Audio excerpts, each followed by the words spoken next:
Administracinė komisija prasideda. Visada administraciniai komisijoje mes gauname knygutę, kurioje reikia supildyti labai daug antspaudų. Tai yra turbūt apie 30 įvairiausių antspaudų. Dalį jų mes jau turime. Ir dabar bus apie 30 vietų, kur mes turėsime patvirtinti, sakysime, įvairius dalykus šitom lenktynėm, kad galėtume savo toliau sėkmingai jas tęsti.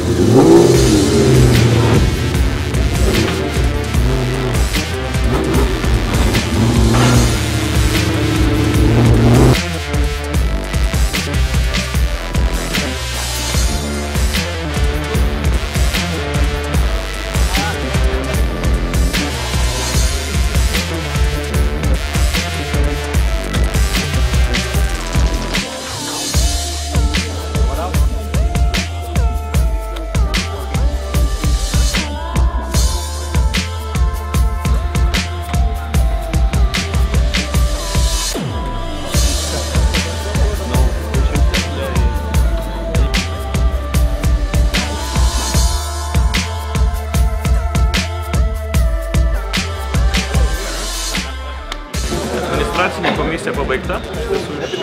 Šį kartą mes pakankamai greit pasisukom, manau, kad tai buvo mažiau negu valanda. Tiesiog buvom gerai pasiruošę, žinojom, ką daryti, žinome po 3 metų principus, kaip čia reikia elgtis, kokias eilės stoti, kuri greičiau eina, tai viskas įvyko pakankamai sklandžiai.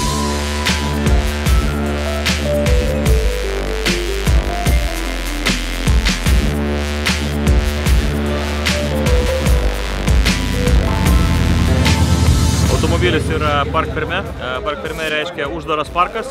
Dabar mes šitą automobilį galėsime pasiimti tik tai prieš startą, kuomet čia Buenos Airėse pervažiuosim per podiumą ir važiuosime apie 400 km į Rosario į pirmąjį greičio ruožą, kuris bus trumpas prologas, bet labai svarbus mums.